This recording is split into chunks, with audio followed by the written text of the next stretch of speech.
Hello, everyone, and good evening. Welcome to Reality Hour. I'm Adam Samuel. Today, we are talking the finale of America's Got Talent. It is the finale recap podcast. I am wearing my suit T-shirt. No crown though today, but the person who came closest to getting to wear a crown was my co-host Eric. Eric, how you doing today? Overall, I'm good. This was not my favorite season of AGT, but at least it ended okay. Something about America's Got Talent. You have a lot better luck at picking out the contestants that are going to make it to the end. Well, I'm absolutely garbage it seems on Idol and X Factor, so there's that. There's at least one show I'm decent at. Eric, your golden buzzer act that you picked out from the auditions was the third placer. How'd you do it?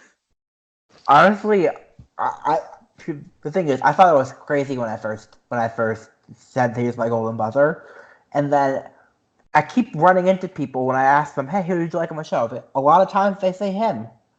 So I started to think maybe he had a shot at making the final, and then I was expecting seventh for him because of, he needed the save last time. So he's either seventh or eighth in my book.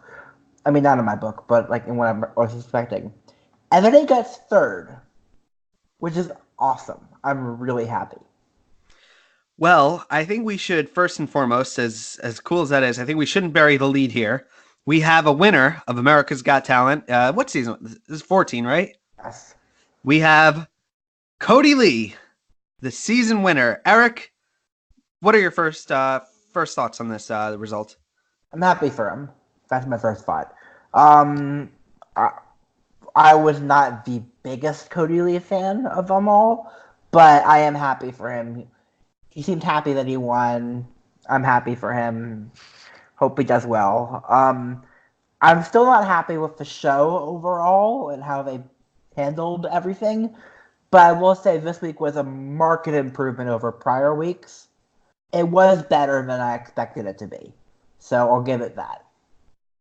It's funny. There was one thing that really got to me. That there was a picture someone posted of him and Shin Lim, and then there was another picture of him and Darcy. I was like, "Aw, we need like." Do you think he'll be on an AGT Champions? Do you think?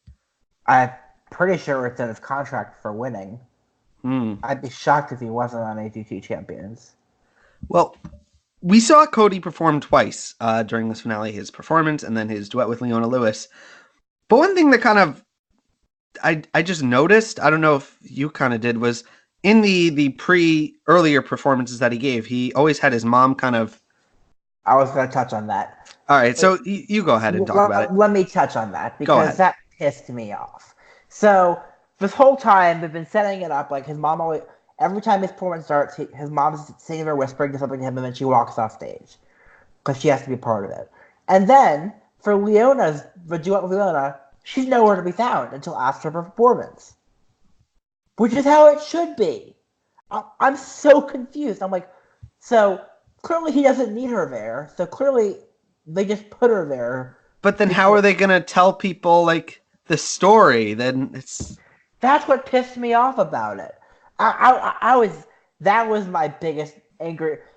As much as I love that duet with Cody and Leona, which is, by the way, Cody's best performance of the entire season, hands down, I was pissed that they just suddenly break that thing and then show, oh, maybe he doesn't need her. So, yeah, he doesn't need her. Well, otherwise, I want to say for me, I'm happy for him. I mean, I think did he deserve it though, Eric? That's the question. That's what I'm struggling with. Do you think he deserved the title? Objectively, no. I mean, if you put him, the thing is, he's talented and he deserves success. I do not think he was the most talented contestant on the show this year. And I don't think anyone could necessarily easily make that case, that he's more talented than some of the other acts. But what are you going to do? I will say one other thing that shocked me. There were some very few moments this season that kind of shocked me, but we saw during the finale, one of the big moments for me was not only did we have two choirs in our top 10, but we had a choir as our runner-up, that's a pretty substantial increase from where They choirs usually end up. Yeah. Eric, how did this happen? I honestly have no idea. Honestly, I think that Cody might have dominated the vote so much. I saw someone say this on a comment thread that maybe everyone else was like fighting for like 50% of the vote, and so there's a lot of weird results. Honestly, the whole rankings of everyone except for number one, no one would have predicted it would end it this way. I didn't. I'll tell you that much. I was happy Voices of Service made it in, but I was pretty surprised Benicio didn't make it into the top 5. Just because of how much hype had been surrounding him. Tyler was my surprise. And Tyler. Those were the two names I was kind of surprised by. I will say, I was not at all expecting this final 3. With one exception being the obvious Cody. Obviously, Cody was going to be there, but the other two I would have never guessed. So one other thing that stood out to me was that The Unbeatable was kind of hyped as this big act. They got millions of views. They were doing more than Cody was getting on YouTube, and yet they still fell short of him. Do you have any thoughts on why that maybe happened? Nope. I honestly don't know. I feel like I was expecting them to win earlier this week, but then they performed first, and then the judges, were nice about it. But yeah, I was expecting them in second place, honestly. But yeah, it wasn't meant to be. MJ went straight to the America is Racist card, which I don't necessarily disagree with on that one. But I mean, I'm just going to say this, and that's what I'm going to just put out there. Just take a look. If you go to American Idol, go to the X Factor, go to The Voice, and you just take a look at who's usually the winner. Who usually is the winner. Just take of that what you will. Like in most seasons, like in the overwhelming majority, there's a bit of a trend, is all I can say. It has changed a little bit kind of nowadays, but that is one thing that kind of surprises me when people come out like at the end of the season, like, oh, this result, it's racist. And for me, I'm like, but this is what the show's it's always been this way. Yes, but it's always been. And that's just how it is. There's no. I mean, it's messed up, but yeah, that's exactly how it is. It's not a surprise to anybody, and It's a surprise to people who are watching for the first season, and then they're like, oh my, and it hits them. It was a surprise to me until I thought about it for like a minute. I'm like, how did I predict that they would win? How did that possibly cross my mind? Because obviously they weren't going to win. It's obvious. I don't know. Anyway, so Cody Lee is our winner. Our runner-up is Detroit Youth Choir, which just such a big surprise. We will talk about them a minute. Third place, we have Ryan E. Miller. The bronze medal, Eric. At least someone got a medal. Mine didn't even make the top 36. Verba's Shadow. At least you tried. Why do I have such bad luck? I got Idol and everything else. I'm so good. Get a participation medal. I get a participation. All right. Well, also we had fourth place was. Who was fourth place? I don't even remember. Oh, The Unbeatable. The Unbeatable came in fourth place. Fifth place was Voices of Service, who I enjoyed. I mean, I think they got as far as they would have gotten. They would have gotten. Like this, for me, like America's Got Talent is kind of, there's going to be one winner, and there's like 100 acts competing for it that are kind of like highlighted at various points during the show.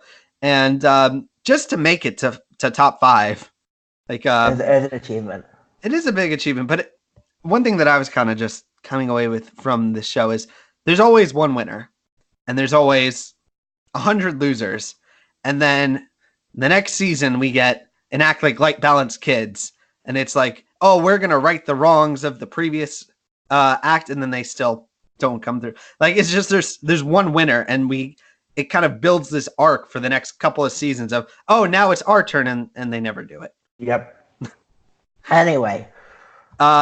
otherwise, is there any surprise act that you feel? We talked about. I was going to say which one that didn't make it in, but I guess you kind of Tyler and who's the other one? Benicio. All right, so here's how we are going to do this. We are going to be going through the performance episodes. We are going to go through all the performances, and then for the finale actual round, we're just going to talk about some of our favorites, some of the highlights of the episode.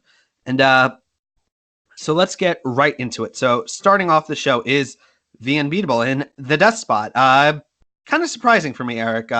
When I saw this, the one thought I had was maybe it was closer than people wanted, because Eric and I are people, when we watch these shows, we assume that every placement, there's kind of a thought behind it. There's America's Got Talent is a show that can't be rigged, but it can be manipulated. Yeah. So The Unbeatable going first kind of sets a tone, because it's the death spot. It's usually the spot for people who don't usually get the votes. It's the opener. Did you think there was anything kind of deeper into this, or No, it was that simple. It was literally that they did not want them to have any chance of winning, so they put them first. All right, so they are a tumbling act. It's very high energy. What did you think of this finale performance of theirs? It was great. All of their performances were great. Thinking about it in retrospect, honestly, I liked them a lot. I could not have watched them for a full hour. I still wanted them to do better. Honestly, if it's between them and Cody, I would have put them as the winner. And I did actually vote for them, but I did. I voted for them and Ryan, but did not help. So yeah, I expect them to do better, but it's traditional dance acts. They never win America's Got Talent. You're right. If they didn't win, they will never be a winner. A dance like an act like this winning. I'm not gonna go that far. I think it's still possible. It's possible if we don't have a Cody Lee in this season. Precisely, that's what I mean. If there's no clear producer favorite, a dance act like this could win. The problem with an act like this is what I've always said is it's too many people. It's just there's no connection. Like Cody Lee is not just a singer. He is a single story. It's one person. It's one thing to connect with. With The Unbeatable, there's like a bajillion of them. Like there's no way to build a connection with kind of like 100 faces. It doesn't. Which is why I was actually impressed with producers kept focusing on one kid's face for every single performance. They do that purposely because to try to give a face to their, and it's always usually the kid. Like if it's a kid, if there's a kid in the group, it's always the kid. Yeah, but it kind of worked for me. All right, well, I enjoyed them.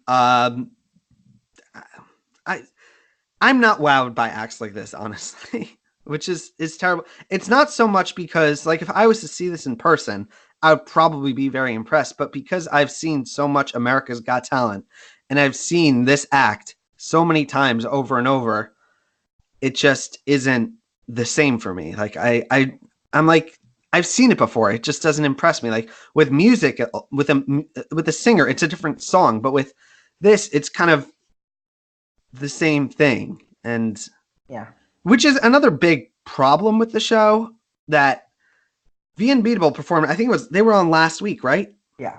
So The Unbeatable has 1 week to put together an entire new routine. No, they don't. They had 2 weeks. They had the same amount of time as everyone else. They might not have performed both routines, but they knew that there was a chance they'd make the finale, so they could have started thinking of things. Well, then my argument's entirely void. Let's move on to Detroit Youth Choir, our surprise runner-up. They're performing Can't Hold Us, which they also performed at the finale, like part 2. Yeah. And I think this was also their audition song. Was it really? I think so. I'm check on that. What are your thoughts on them? If that's right, they did the same song 3 times. Wow. And they still managed to get second place. That's astonishing. Okay. That's astonishing. I'm sorry. Yeah. Can't Hold Us, their audition. And the 3 times. Oh my god. 3 times out of 6 performances. They only got 6 performances. No, they were Golden Buzzer. 5 performances. 3 out of 5. Holy shit. Which I guess brings up another point I just want to kind of throw in. Both our winner and runner-up were Golden Buzzers. Yeah. How did they pick them so well? It's not that. It's the exact opposite of the way you said it. It's not like they picked someone and they happened to do well. It's they did well because they were picked. All right. Well, any other? Tell me about Detroit Youth Choir. Otherwise, what do you think of their performance itself? Now that I know that it's the same song they did in their audition and 3 times from competition, 3 out of 5. The majority of their performances were the same song. That's amazing. That's amazing that they got second place off the back of doing the same song so many times. So good for them. Someone posted a meme on Reddit. It's a picture of a car like on the highway, and there's a sign, and the sign is like splitting. Like you could go down the highway or split off. If you go down the highway, it's a new song, and if you go this way, it's Can't Hold Us, and you see the car zooming into the Can't Hold Us lane. How does that happen? Like producers like that song, I guess. Someone wrote on the comments, it's gonna be great when they show up for the Vegas show and sing this. It's gonna be so great the ceiling can't hold them. It's gonna be the Champions. They're gonna do the same song on Champions. How much you want to bet? I'm gonna take you one step further. They are going to do the same song on the Champions, and then they're gonna do the same song and the same routine again on Britain's Got Talent the Champions. Because that's how it is nowadays. That's really funny that you think they're going to be invited to be Britain's Got Talent the Champions. Anyway. Well, if the champion season is not going to have retreads, which, by the way, I personally think it will, they're going to have to start scraping the bottom of the barrel a little eventually. Okay, great. Next. All right. Well, we move on to Imane Biasha. So glad I'm not going to have to mispronounce names anymore. I might have actually gotten that right. Which, by the way, she was also a Golden Buzzer. How many of the acts in this finale were Golden Buzzers? Ryan wasn't. Voices of Service weren't. Light Balance Kids, were they? They were. Benicio. And so I think it was 6 Golden Buzzers. Nidlovo, were they a Golden Buzzer? 4. So, 6 Golden Buzzers. Yeah. Wow. Mm-hmm. Anyway, Imane is performing an opera song. Mm-hmm. I don't know the opera song. I only know opera so much from America's Got Talent. Like I hear these songs. They're like, oh, this is the greatest song that's ever been written by this person. And I'm like, I just know it because someone sings it over and over on America's Got Talent every year. Yep. But I think this was actually a new song that she does. I have no idea what the name is, but what did you think about it, Eric? Opera girl sings opera. That's it. That's all I wrote. It's the same issue with The Unbeatable for me. It's just the same thing. I think it's a little bit less I think it's less of an issue with The Unbeatable because they're at least really impressive and they're a little bit different in some ways. They're not super different, but they're a little bit different. This is the same thing we've seen so many times. I think I'm just like, I want an opera singer that isn't a little kid. Like, maybe like a real... I don't really like opera to begin with, but you're right, I prefer... I can enjoy opera. Like, I don't usually, but there's like a couple of songs. There's one song that's like, that she actually sang for her finale performance, duet, and I go to weddings, and it's always sing this goddamn song, but I do like it. It is still good. It was time to say goodnight or some goodbye, one of those. Okay. But for Imane, she made finale night, and that is a testament to that is something special. Yep. So Good for her. good for her. Man, do you think we'll ever see like an opera singer on Idol? Do you think maybe we'll no? Nope. Why would they? I think they should be allowed, honestly. They're definitely allowed, but none of them have ever made it. Have we ever seen like in the auditions like anyone? I don't think we have. I mean, we've seen people trying to do opera on the auditions. Usually they're probably the joke audition. Absolutely. That's what I was about to say. They're the joke auditions. All right. Well, let's move on to the last golden buzzer for Reality Hour. Made it all the way here. Ryan Niemiller. Eric, tell me about your act. I'm just celebrating. He needed the save last week, and he got third this week. Awesome. He's hilarious. My favorite part of this week's routine, besides all of it, was that he talked a little bit about the inspiration porn aspect of it, and it did it in a way that was easily understandable, and was obviously didn't use the word porn, so it could be said on NBC. So I thought it was wonderful.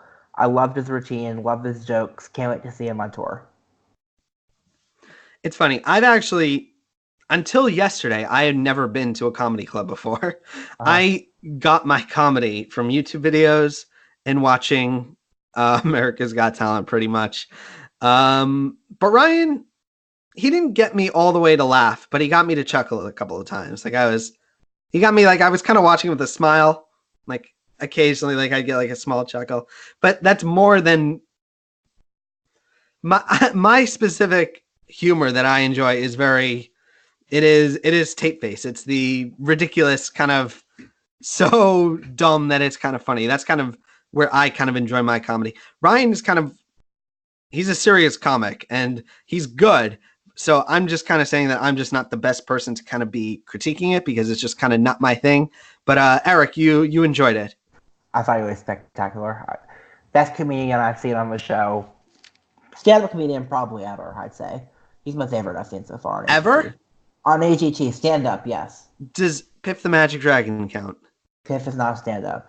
I think he's kind of... If Piff counts, Piff is better. But I don't count Piff in this category. Where does Tape Face rank in these three? And don't say at the bottom. Tape Face isn't on the list because Tape Face isn't a stand-up comedian. I think he is. If you probably don't want to say he is because if he is, he's in the bottom.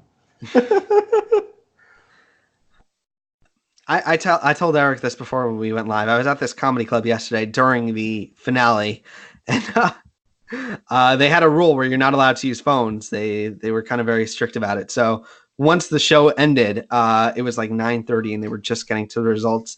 I had my little brother who I was driving with kind of check the results, like refresh the Twitter page to like tell me. But going to a comedy club, it was fun. The one thing, they make you buy stuff there. Have you been to a lot? I walked in, I was so confused. The minimum order, yeah. They're like, you have to buy something or we have to ask you to leave. It's like, what? Uh-huh. But anyway, I saw Brandon Rogers and he was absolutely hilarious. But anyway, let's move on. Let's talk about Voices of Service. They are performing a song that I only know from a Britain's Got Talent performance, which might be my all-time favorite Britain's Got Talent performance. Footprints in the Sand. It was Attraction that did it. What did you think of their audition, Eric? They're really great. She's got the best voice of anyone in the top 10. I would have put them ahead of Detroit Youth Choir, if I'm honest. I would have put Ryan ahead of both of them, but yeah. They were good. Kind of the last of the slight remains of the horses I still had in the competition. Yeah. Like the few people I was still rooting for, they were it. But it's like, it's once you knock out like your first, second, third, fourth, fifth, sixth, seventh, eighth. Yeah. And that's like your last kind of act. That's kind of where I was at with them. I love this woman's voice. I've consistently said it. I wish we could get like a duet with her and Cody. Like her and Leona. I don't like that she's like I wish she was a solo act because she's just so good. Yeah. But if she was a solo act, then we would get the Whitney Houston song. Yeah. So we'll take what we can get. Yeah, this song, it's so beautiful. Like it's are you familiar with the Attraction performance? I'm sure I've seen it, but I don't remember it. They were shadow dancers, I and it know who was they were. I've seen them. I don't remember them. I don't remember this particular performance. well. Anyway, Footprints in the Sand, such a beautiful song. I feel like it should be covered more, like on American Idol. Like this is a moment song to go for. Like you can do a lot with it. Okay. All right. So we got Light Balanced Kids up next. And I just want to say someone posted, I always read the YouTube comments, and what did they say? I'm looking for it really quickly. Here's the comment. It's every now and then the YouTube comments come along and they just deliver some gold. So what they wrote for Light Balanced Kid was, why do I feel like they could make great back to school commercials? I was like, what I was gonna say that surprised me, and what I think was interesting about it, I thought the show was sponsored by Dunkin' Donuts, not McDonald's. I can totally see that though. There's some back to school commercials, like they're dancing and they got the backpacks and the backpacks are all lighted up in the shoes. Yes. And there's like pencils. Perfect. You're right. They would be so good at that. That commenter, every now and then the comments deliver some like really insightful, like philosopher comment. And I'm like, this is what YouTube comments should be. Uh-huh. I enjoyed Light Balanced Kids all season long. I think they were kind of dead in the water at this point. Absolutely. Particularly when they were called up next to Cody. I felt so bad for them. Rip in peace. I felt so bad for them. The chorus. They just have this like dead look on their faces, like, oh fuck, we're done. But nothing will ever top Preacher's reaction being called up with Dorothy. That will always be the one time Preacher made me laugh on a season of America's Got Talent. What did he do? He was like, no, or something? No, it was more than that. He started like laughing and just started cracking up. He's like stomps his foot. He just starts cackling. It's the most glorious reaction. Because he's like, I know I'm toast. Is Preacher on Britain's Got Talent? Yes, he's on this week. Ooh, who else is on this week? We'll talk about it at the end. All right, we'll talk about it at the end. So Light Balanced Kids, they need an agent to get them on a commercial. They are commercial material. That is exactly what they need to be. The performance, it was fun. I feel like these... It made me hungry. That's what it did. What these performances kind of do is they have an expiration date. Like, this is what I've always said. Like food. Perfect. Exactly like food. But like the strength acts, they usually have, it expires and it stops being fun, and then the judges kind of bust them and send them on their way. Light Balanced Kids, for Light Balance in general, these kind of light acts, the busing is always like the expiration date is right at finale night. They always just make it to finale night and make the bottom tier. Just delicious enough to last until the finale night.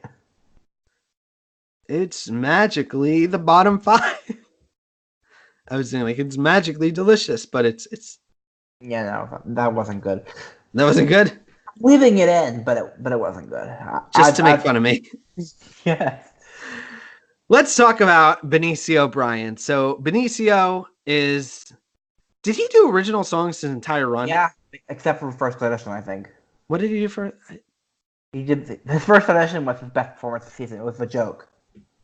Oh, so he made it to finale night against all odds. He was the surprise for me that he made it to finale night in general. I wasn't surprised he made it to the finale. I was a little bit disappointed with him because his first audition was one of my favorites of the season, and he never quite lived up to it after that. Well, what did you think about this performance? Another original. Another song that did not show off his voice well enough. For me, the song wasn't a finale night song. It wasn't. It's like it's like the middle of a. It's an album track. It's not a single. Exactly. It's not. For finale night on these shows, you got to go for the showstopper. Big, the Footprints in the Sand song. And I feel like this is kind of, it's a light song. Yeah. Like there's no real, like, oomph. something to grab onto. It's just kind of da da da da da, and then it ends. Like there's Mhm. no where's the something to sink your teeth in. It's just there's nothing kind Oh of there. God, It's just we're kind of we're running on the food jokes this episode, aren't we? well, Benicio. Do you think maybe people were kind of overhyping him? Um, in the MJ's comment section, absolutely, but I don't know about everywhere else. Um, I'm gonna make another prediction. but He's gonna be an idol. okay, He's gonna be an idol or The Voice. Like these, they just keep coming back. probably, yeah.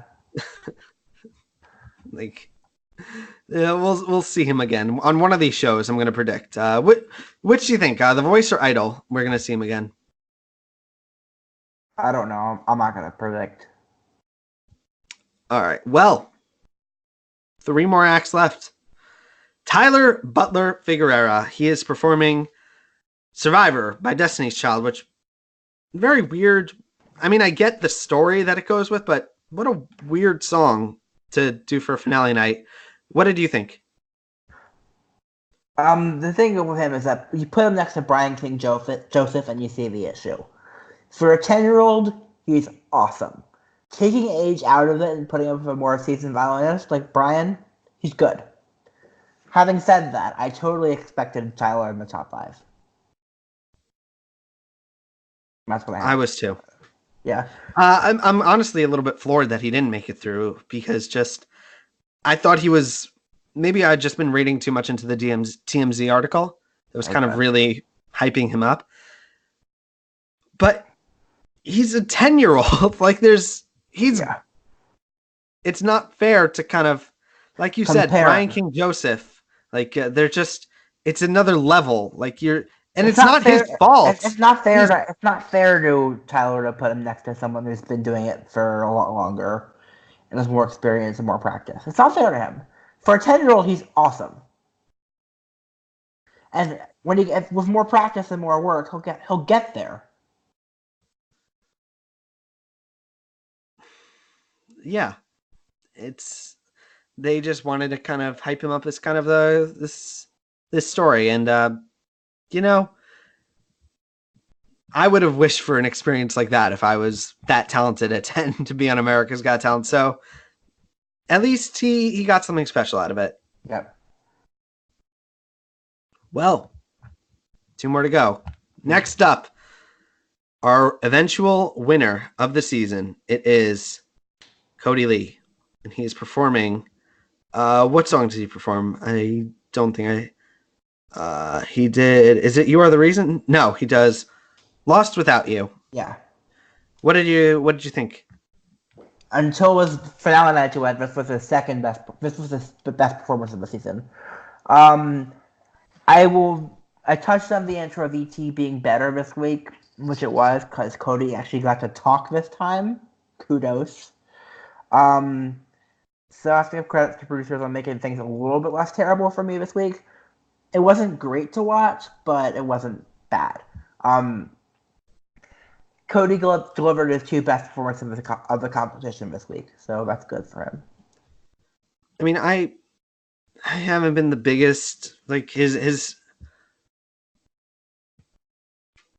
I feel like Cody, because of his story, sometimes would maybe get a pass for some Yes. kind of Yes. notes that I was listening to it, and there were some times when I was like, if this was another show and it was the same voice on a different person, I think we would probably be getting some different comments. Yes.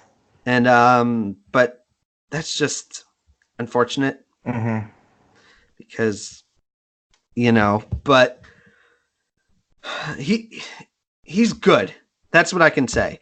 I don't know what a Cody album is going to look like. I'm going to assume we're going to get Simon signing him, but that's the thing because I don't know. This is like a touchy subject. I don't know, but like, how is new music going to work? Is it going to be? Because I don't know if he's able to write it. Is it going to be? It's been written for him. It would be. I think what would honestly maybe happen that's more likely is maybe it would just be an album of covers, like kind of. Simon is known to do that. I think that's entirely likely. I think that's happened a lot, like honestly, in the past. Like they do like covers because maybe it's just like Simon sees it as a way to make a quick buck. Like it's just Yeah. it's easily identifiable songs, but Cody should ride this wave as far as it can take him because America is watching him right now. Yep. And there's a lot of money to be made there. Yep. As Simon Cowell is probably very much aware. Yep. So, this is it. Our last performance of the season. Nidlovo Youth Choir, surprisingly got the pimp spot. They're performing Toto's Africa, which on my iPod, it is the first song on like the alphabetical thing. So whenever I go to put on my iPod, it always is the first song to start playing. Always. So I've memorized these the beginning opening bars of it.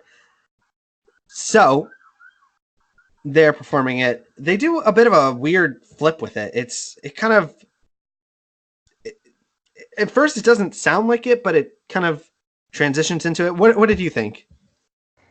I think for better from Detroit Youth Choir, but I'm clearly not in agreement with America on that. I'm not truly into choirs on these shows, honestly, but they're good, I guess. I'll be honest, I thought they were better than Detroit. So did I, that's what I said. I mean, this is a really awkward song choice for them because yes. like on the bass, like on the surface level of this song, it kind of you can interpret it like they did, but I feel like if you take a look at what the words are being said, kind of got a bit of a different meaning. Are you familiar with the song, Eric? Not really. So yeah, a bit of a weird choice there, but they did what they could with it. I mean, choirs aren't really my thing. I feel like nor are mine. The choir is usually the people in the back, and then there's the solo singer up front. Like that's just it's not just the choir. There's like the one person in the front, and it's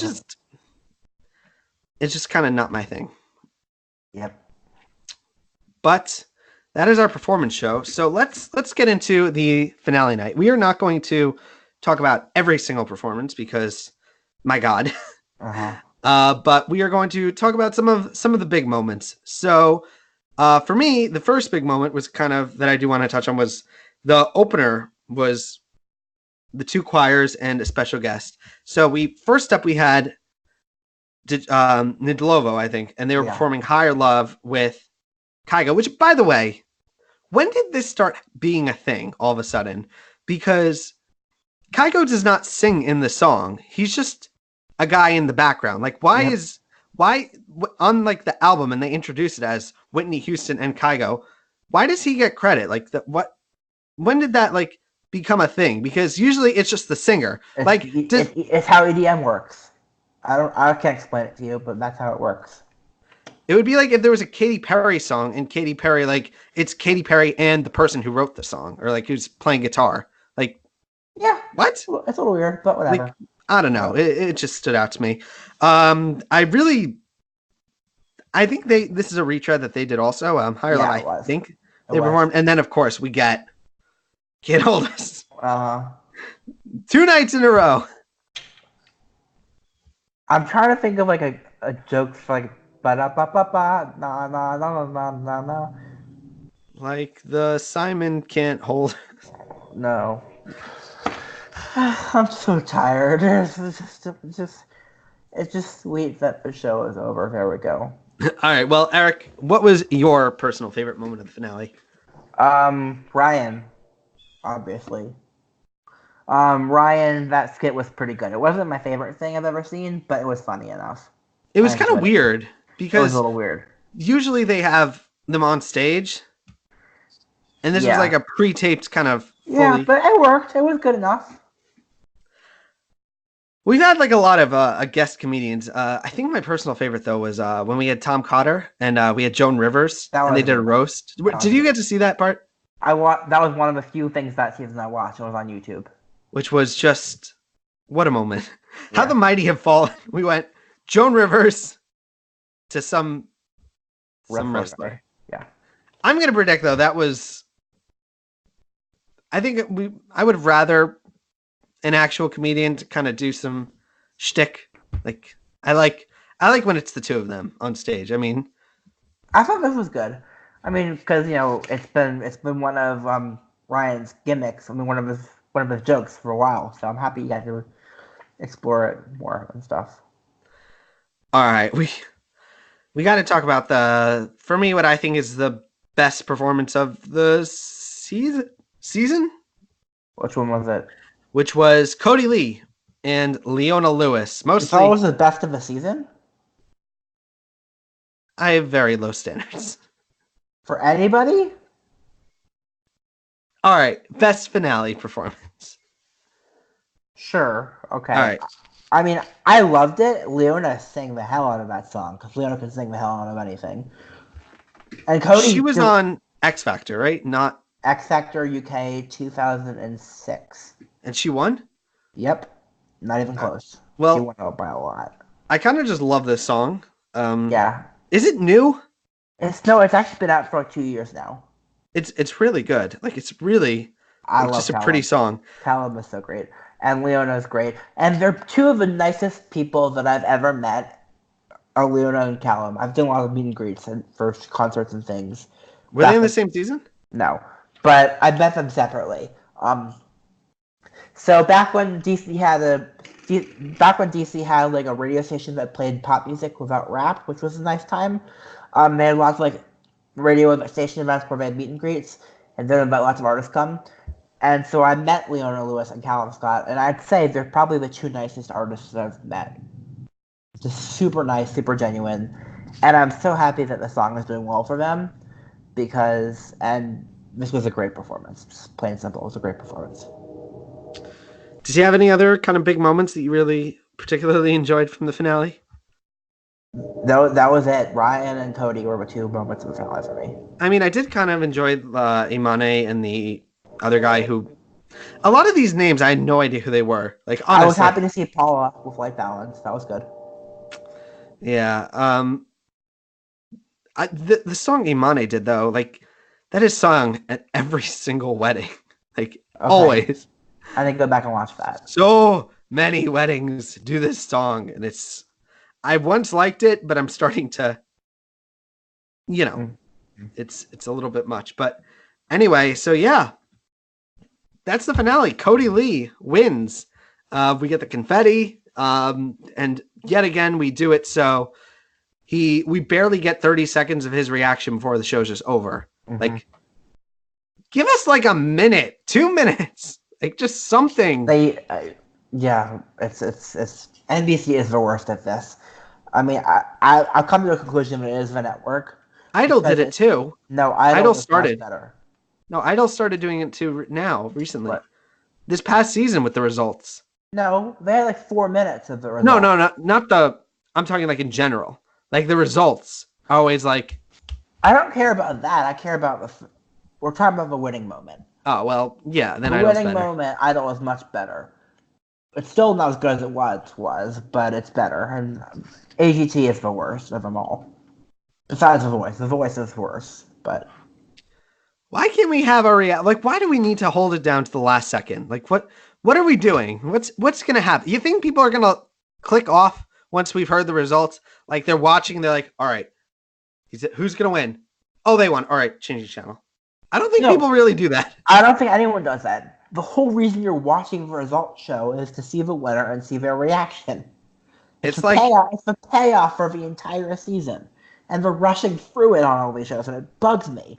And I'd be yelling about it if I didn't have a cold right now. It's like going to see the new Star Wars movie.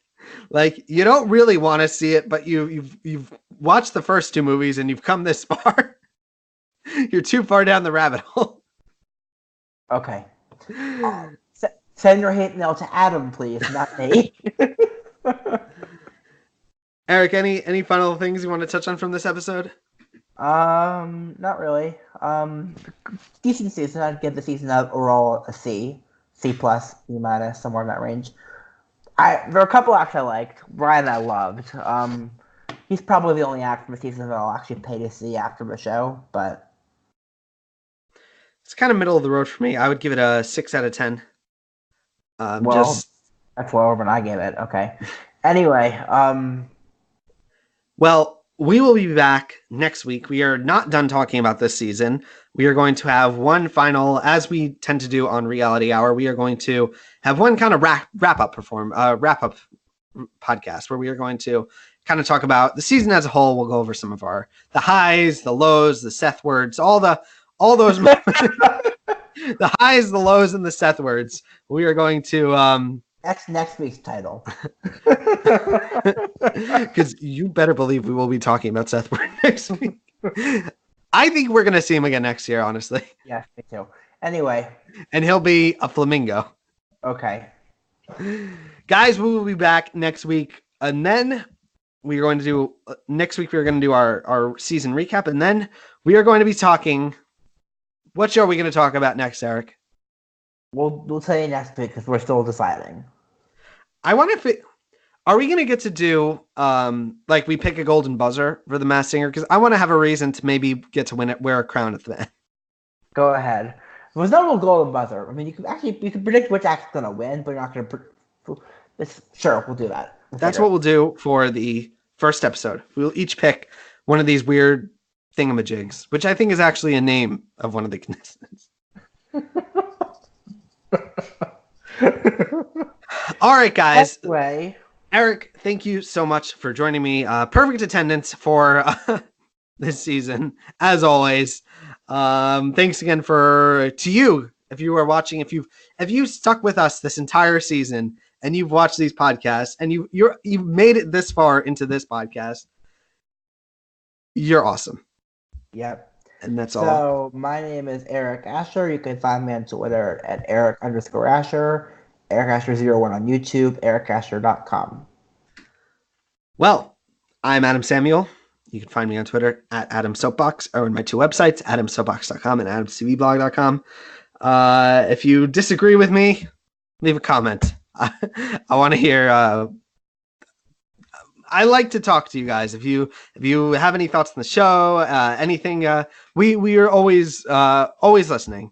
Yep. So, till next time, one more time before we can close this book of America's Got Talent. Till then, guys, peace.